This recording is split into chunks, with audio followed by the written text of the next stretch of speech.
ಇವಾಗ ನೀವೇನಾದರೂ ಜೇನುತುಪ್ಪದ ಎಕ್ಸ್ಪೋರ್ಟ್ ಮಾಡಬೇಕಂತ ಅಂದ್ಕೊಂಡಿದ್ರೆ ತುಂಬ ಒಳ್ಳೆ ಬಿಸ್ನೆಸ್ಸು, ಎಕ್ಸ್ಪೋರ್ಟ್ ಮಾಡ್ಬೋದು. ಸ್ವಲ್ಪ ರೂಲ್ಸ್ ಆ್ಯಂಡ್ ರೆಗ್ಯುಲೇಷನ್ ಸ್ವಲ್ಪ ಕಷ್ಟ ಇದೆ. ಈಗ ಕಲಬೆರಕೆ ಮಾಡೋ ಜನ ತುಂಬ ಇರೋದ್ರಿಂದ ಈ ರೂಲ್ಸ್ ಆ್ಯಂಡ್ ರೆಗ್ಯುಲೇಷನ್ಗಳು ತುಂಬ ಟೈಟ್ ಆಗಿದೆ. ಈಗ ಪ್ರತಿ ಸಾರಿ ನಿಮ್ಮ ಶಿಪ್ಮೆಂಟಲ್ಲಿ ಅಥವಾ ನಿಮ್ಮ ಪ್ಯಾಕೇಜ್ ರೆಡಿ ಆಯಿತು ಅಂದರೆ ನೀವು ಆಟೋಮ್ಯಾಟಿಕ್ಲಿ ನಿಮ್ಮ ಲ್ಯಾಬ್ ಟೆಸ್ಟ್ ಮಾಡಿಸಿದಾಗ ಅದು ಕರೆಕ್ಟಾಗಿ ಬಂದರೆ ಮಾತ್ರ ಎಕ್ಸ್ಪೋರ್ಟ್ ಮಾಡ್ಬೋದು, ಇಲ್ಲಾಂದರೆ ನೀವು ಲೋಕಲ್ ಮಾರ್ಕೆಟ್ಗೆ ಬಿಡಬೇಕಾಗತ್ತೆ. ಸೊ ಇಲ್ಲಿ ಈ ವಿಡಿಯೋದಲ್ಲಿ ನಾವು ಡಿಸ್ಕಸ್ ಮಾಡೋಣ ಪ್ರಾಡಕ್ಟ್ ಬಗ್ಗೆ, ರೂಲ್ಸ್ ಆ್ಯಂಡ್ ರೆಗ್ಯುಲೇಷನ್ಸ್ ಏನಿದೆ, ಪ್ರೈಸಸ್ ಏನಿದೆ, ಲಾಜಿಸ್ಟಿಕ್ಸ್ ಏನಿದೆ, ಕಂಪ್ಲೈನ್ಸಸ್ ಎಲ್ಲೆಲ್ಲಿ ಏನೇನು ಫಾಲೋ ಮಾಡಬೇಕು, step by step export procedures ಏನು, ಪ್ರತಿಯೊಂದನ್ನು ಇಲ್ಲಿ ಅರ್ಥ ಮಾಡ್ಕೊಳ್ಳೋಣ. ಅದಾದಮೇಲೆ ಸಾರ್ಟ್ ಅನಾಲಿಸಿಸ್ ಮಾಡೋಣ, ಜೊತೆಗೆ ಜಿ ಬಿ ಎಕ್ಸ್ಪರ್ಟ್ಸ್ ಯಾವ ಥರ ಹೆಲ್ಪ್ ಮಾಡ್ಬೋದು ಅದನ್ನು ಹೇಳ್ತೇನೆ.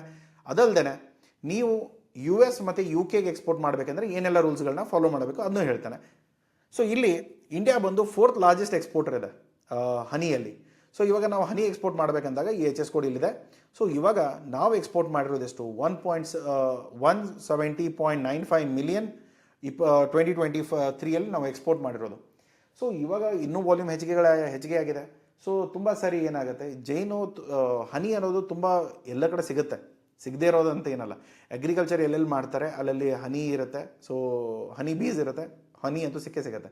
ಈ ಜೇನುತುಪ್ಪ ಸಿಕ್ಕರೆ ಅದನ್ನು ಲೋಕಲಿನೂ ಸಿಗುತ್ತೆ, ಬಟ್ ಆ ವಾಲ್ಯೂಮ್ ಏನಿದೆ ಅವರ ಪಾಪ್ಯುಲೇಷನ್ಗೆ ಸಾಕಾಗುತ್ತೋ ಇಲ್ವೋ, ಅಥವಾ ಇಷ್ಟು ವೆರೈಟಿಗಳು ಇಂಡಿಯಾದಲ್ಲಿ ಏನು ಸಿಗುತ್ತೆ. ಯಾಕೆಂದರೆ ನಮ್ಮ ಹತ್ರ ಇಷ್ಟು ಹೊಲಗಳೆಲ್ಲ ಇದೆ, ಇಷ್ಟು ಹೂಗಳು ಬರುತ್ತೆ, ಎಷ್ಟು ವೆರೈಟಿ ಹೂಗಳು ಬರುತ್ತೋ ಅಷ್ಟು ವೆರೈಟಿ ಜೇನುತುಪ್ಪ ಬರುತ್ತೆ. ಸೊ ಅದನ್ನು ಈ ಜೇನುಗಳು ಅದನ್ನು ಎಕ್ಸ್ಟ್ರಾಕ್ಟ್ ಮಾಡಿದಾಗ ಆ ಜೇನುತುಪ್ಪ ಆದಾಗ ಅದರಲ್ಲೂ ಒಂದು ನ್ಯಾಚುರಲ್ ಫ್ಲೇವರ್ ಬರುತ್ತೆ. ನಾವೇನು ಎಡಿಷ್ನಲಿ ಹೋಗ್ಬಿಟ್ಟು ಮಸ್ಟರ್ಡ್ ಹಾಕೋದಾಯಿತು, ಇದು ಸೋಂಫ್ ಹಾಕೋದಾಯಿತು, ಸೊ ಇದನ್ನೆಲ್ಲ ಏನೂ ಅವಶ್ಯಕತೆಗಳು ಬೀಳಲ್ಲ. ಸೊ ಈ ಥರ ನ್ಯಾಚುರಲ್ ಫ್ಲೇವರ್ಡ್ ಹನಿಗಳ ಮೇಲೆ ಇನ್ನೂ ಸ್ವಲ್ಪ ಡಿಮಾಂಡ್ ಹೆಚ್ಚಿಗೆ ಇರುತ್ತೆ.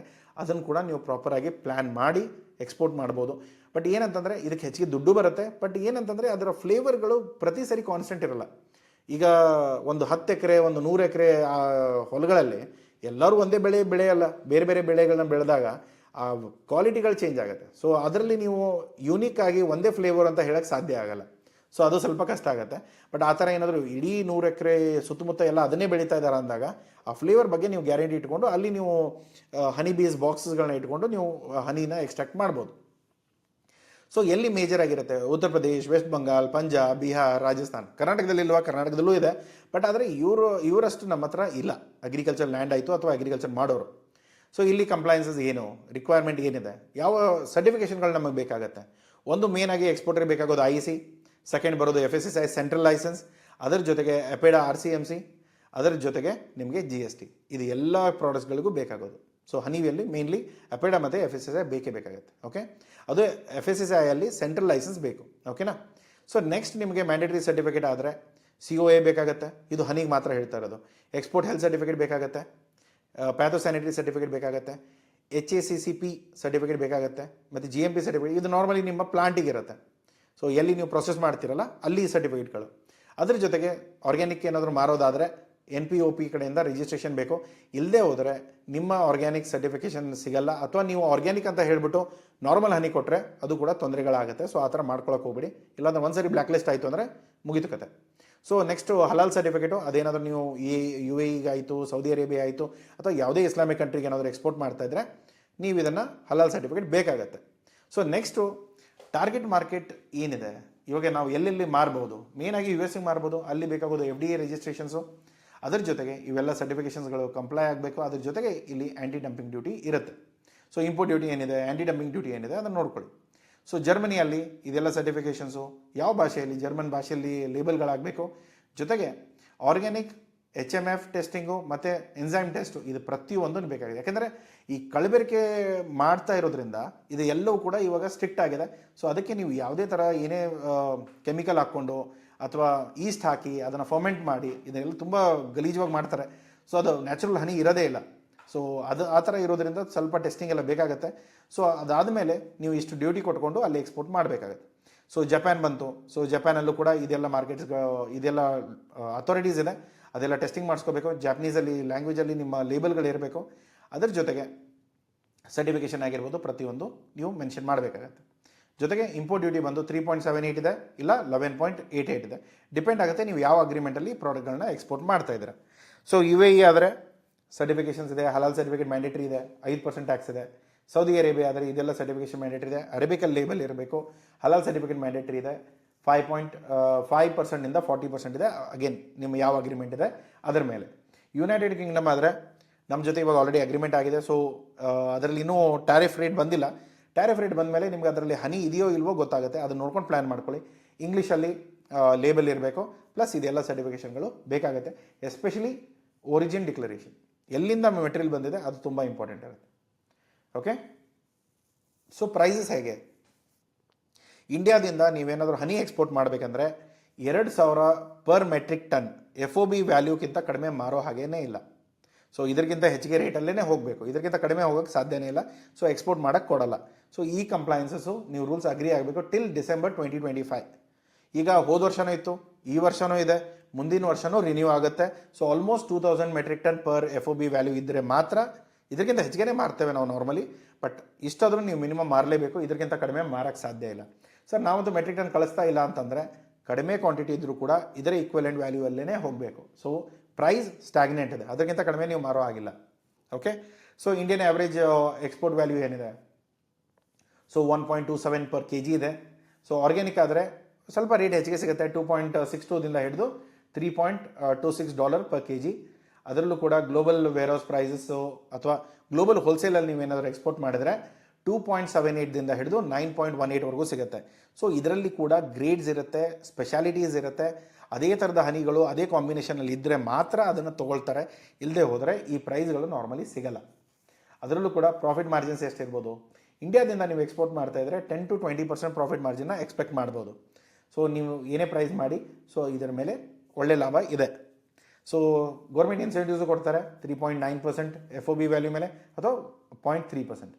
ಸೊ ಡ್ಯೂಟಿ ಡ್ರಾಬ್ಯಾಕು ಇದೆ, ಪ್ಲಸ್ ಲಾಜಿಸ್ಟಿಕ್, ಪ್ಯಾಕೇಜಿಂಗ್, ಸ್ಟೋರೇಜ್ ಇದೆಲ್ಲ ಏನಾದರೂ ನಿಮಗೆ ನೋಡಬೇಕಂದ್ರೆ ಸೊ ಪ್ರಿಫರೆನ್ಷಿಯಲ್ಸ್ ಶಿಪ್ಮೆಂಟ್ ಯಾವುದು? ನೀವು ವಯಾ ಸಿ ಕಳಿಸ್ಬೋದು ಬಲ್ಕ್ ಇದ್ದರೆ, ಇಲ್ಲ ಅಂದರೆ ಬೇಗ ಕಳಿಸೋದು, ತುಂಬ ಕಡಿಮೆ ಕ್ವಾಂಟಿಟಿ ಇದೆ ಅಂದರೆ ಏರ್ ಶಿಪ್ಮೆಂಟ್ ಮಾಡಿಬಿಡಿ, ಬೇಗನೆ ಮುಟ್ಕೊಳ್ಳುತ್ತೆ. ಸೊ ಸಿಯಿಂದ ಕಳಿಸೋದಾದ್ರೆ US ಗೆ ಸೊ ಆಲ್ಮೋಸ್ಟ್ 2,000 to 3,000 USD ಹೋಗುತ್ತೆ.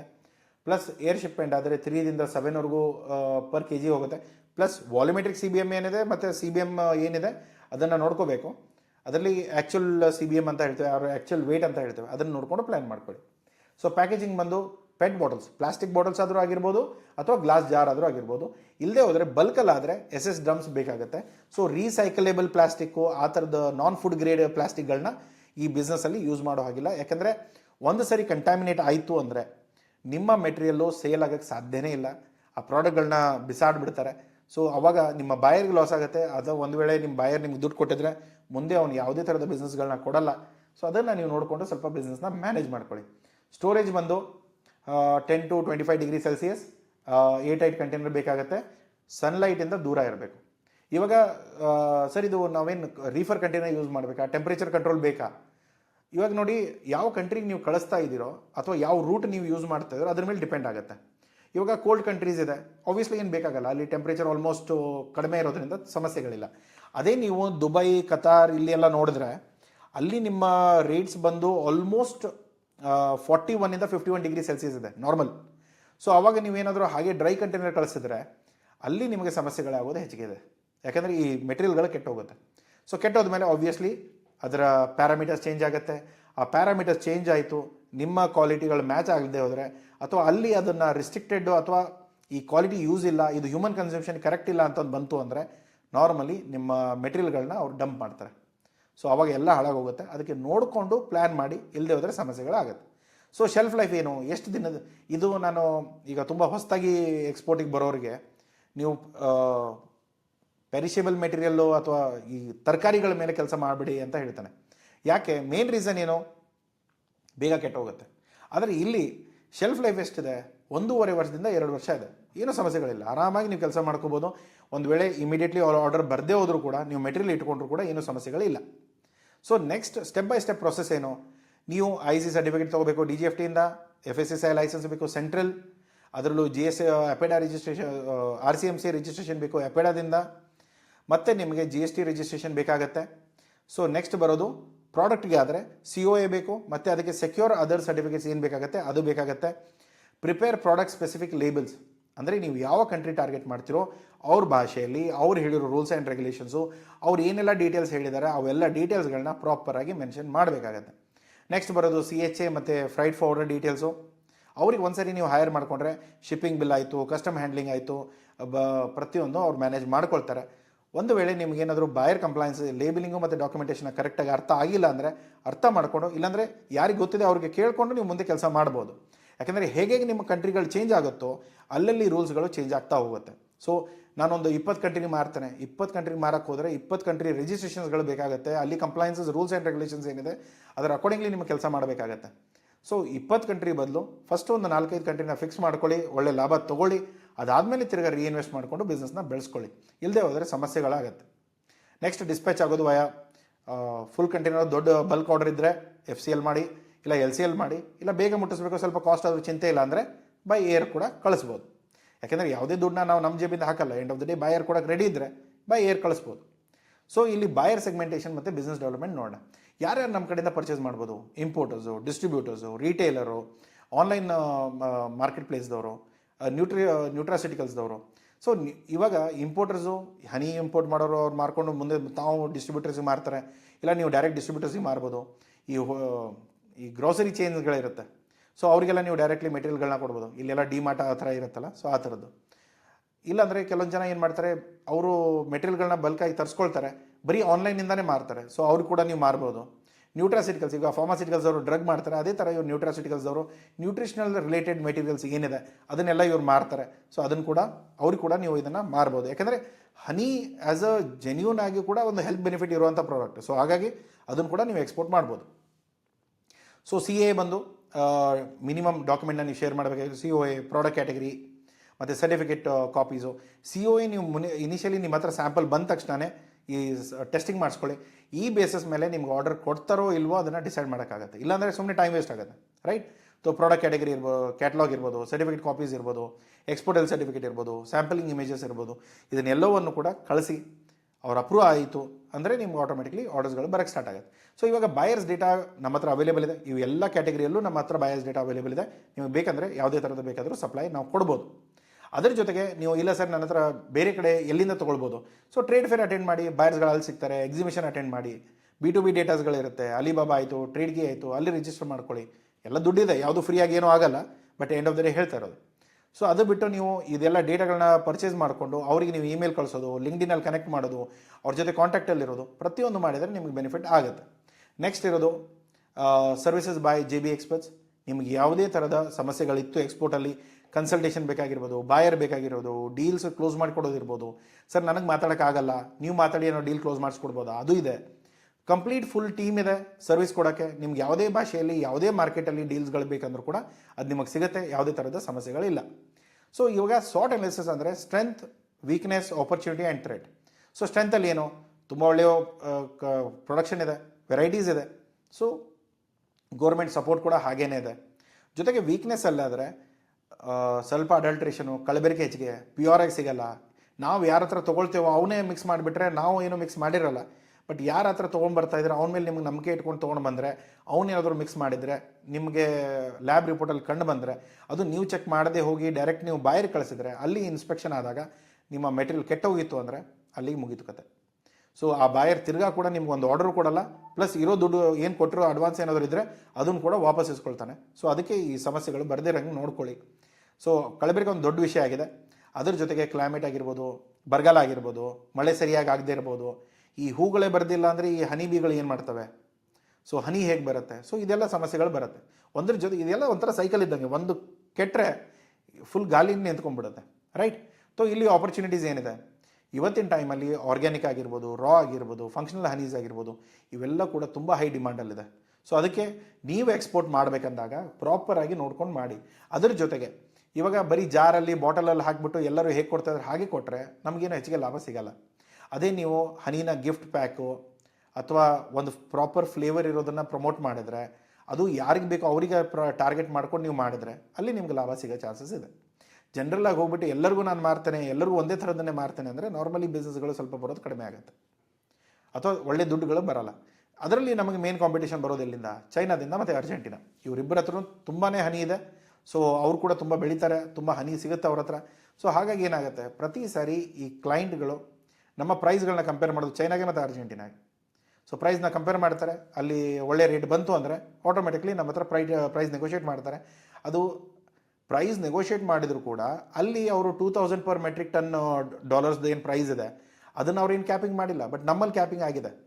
ಸೊ ಹಾಗಾಗಿ ಅದಕ್ಕಿಂತ ಕಡಿಮೆ ಸಿಕ್ಕರೂ ಕೂಡ ನಾವು ಪ್ರೈಸಸ್ ನಾವು ಕೊಡಬೇಕಂದ್ರೂ ಕೂಡ ಕೊಡೋಕ್ಕಾಗಲ್ಲ, ಇಲ್ಲಾಂದರೆ ಎಕ್ಸ್ಪೋರ್ಟ್ ಮಾಡೋಕ್ಕೆ ಸಾಧ್ಯನೇ ಇಲ್ಲ. ಸೊ ಅದನ್ನು ತಲೆಯಲ್ಲಿ ಇಟ್ಕೊಳ್ಳಿ. ಸೊ ಇವಾಗ JB ಎಕ್ಸ್ಪರ್ಟ್ಸಿಂದ ನಿಮ್ಗೆ ಏನೇನು ಹೆಲ್ಪ್ ಸಿಗ್ಬೋದು, ಪ್ರಾಡಕ್ಟ್ ಸೆಲೆಕ್ಷನ್ ಇರ್ಬೋದು, ಮಾರ್ಕೆಟ್ ಸೆಲೆಕ್ಷನ್ ಇರ್ಬೋದು, ಅನಾಲಿಸಿಸ್ ಮಾಡೋದಿರ್ಬೋದು, ಪ್ಲಸ್ ನಿಮಗೆ ಯಾವ್ಯಾವ ಡಾಕ್ಯುಮೆಂಟೇಷನ್ಸ್ ಬೇಕೋ ಅದನ್ನೆಲ್ಲ ಮಾಡಿಸ್ಕೊಡ್ತೇವೆ. ಸರ್ಟಿಫಿಕೇಷನು, ಲ್ಯಾಬ್ ಕೋಆರ್ಡಿನೇಷನ್ಸು, ಬೇರೆ ಏನಾದರೂ ಮಾಡಿಸಿದ್ರೆ ಅದನ್ನು ಮಾಡಿಸ್ತೇವೆ. ಬಾಯರ್ನ ಹುಡುಕ್ಬಿಟ್ಟು ಅವ್ರ ಜೊತೆ ಮಾತಾಡಿಕೊಂಡು ಅವ್ರ ಜೊತೆ ರಿಲೇಷನ್ ಇಟ್ಕೊಂಡು ನಿಮಗೆ ಬಿಸ್ನೆಸ್ನ ತಂದು ಕೊಡ್ತೇವೆ.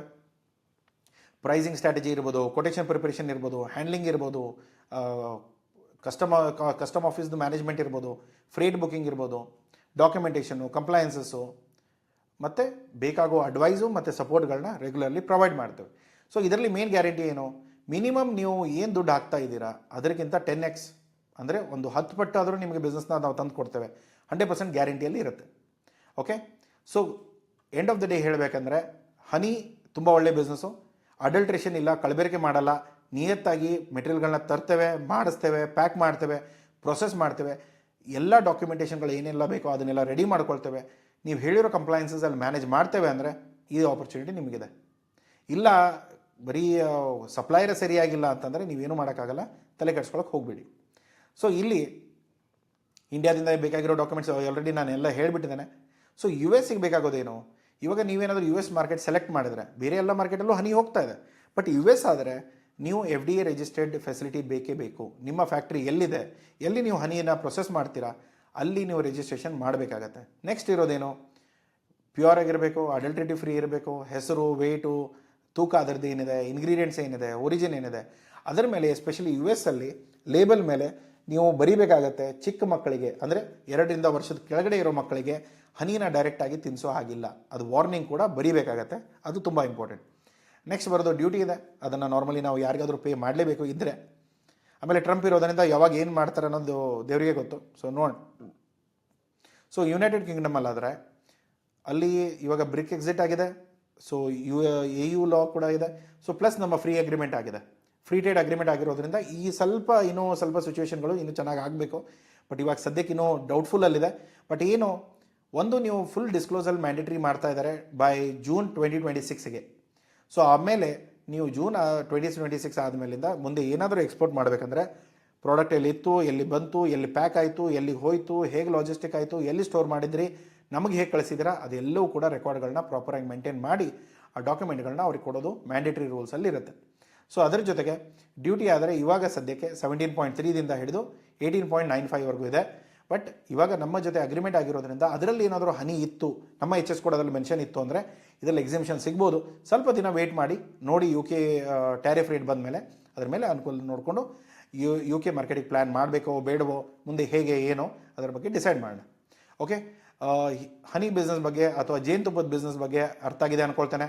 ನೀವೇನಾದರೂ ಬೆಳೀತಾ ಇದ್ದರೆ, ಮಾಡಬೇಕು ಅಂದ್ಕೊಂಡಿದ್ರೆ, ನಮ್ಮ ಹೆಲ್ಪ್ ಬೇಕು ಅಂದರೆ ದಯಮಾಡಿ ಕಾಂಟ್ಯಾಕ್ಟ್ ಮಾಡಿ, ಟೀಮ್ ಜೊತೆ ಮಾತಾಡಿ, ನಾವು ಯಾವ ಥರದ ಹೆಲ್ಪ್ಗಳನ್ನ ಪ್ರೊವೈಡ್ ಮಾಡ್ತೀವಿ ಅದೆಲ್ಲ ತಿಳ್ಕೊಳ್ಳಿ, ಮುಂದೆ ಕೆಲಸ ಮಾಡೋಕ್ಕೆ ಸ್ಟಾರ್ಟ್ ಮಾಡಿ. ಇಲ್ಲ ಸರ್ ಸ್ವಲ್ಪ ನನಗೆ ಈ ಪ್ರಾಡಕ್ಟ್ ಎಲ್ಲ ಬೇರೆ ಪ್ರಾಡಕ್ಟ್ ಇದ್ದರೆ ದಯಮಾಡಿ ಕಮೆಂಟ್ ಬಾಕ್ಸಲ್ಲಿ ಬರೀರಿ. ಫ್ರೀಯಾಗಿ ಏನಾದರೂ ಕೇಳೋದಿದ್ರೆ ಅದನ್ನು ಕೂಡ ಕಮೆಂಟ್ ಬಾಕ್ಸಲ್ಲಿ ಕೇಳಿ ನಿಮ್ಮ ಸಮಸ್ಯೆಗಳನ್ನ ನಾನು ಉತ್ತರ ಕೊಡ್ತೇನೆ. ಸೊ ಏನೇ ಪೇಯ್ಡ್ ಕನ್ಸಲ್ಟೇಷನ್ ಇದ್ದರೆ ಕಾಲ್ ಮಾಡಿ ಮಾತಾಡ್ಬೋದು, ಇಲ್ಲದೆ ಹೋದರೆ ಫ್ರೀ ಆಗಿದ್ದರೆ ಕಮೆಂಟ್ ಬಾಕ್ಸ್ನ ಯೂಸ್ ಮಾಡ್ಕೊಳ್ಳಿ. ಓಕೆ, ಈ ವಿಡಿಯೋ ಇಷ್ಟ ಆಗಿದ್ದರೆ ಪ್ಲೀಸ್ ಲೈಕ್ ಮಾಡಿ, ಸಬ್ಸ್ಕ್ರೈಬ್ ಮಾಡಿ. ಸಿಗೋಣ ಮುಂದಿನ ವಿಡಿಯೋದಲ್ಲಿ. Thank you so much, take care, bye.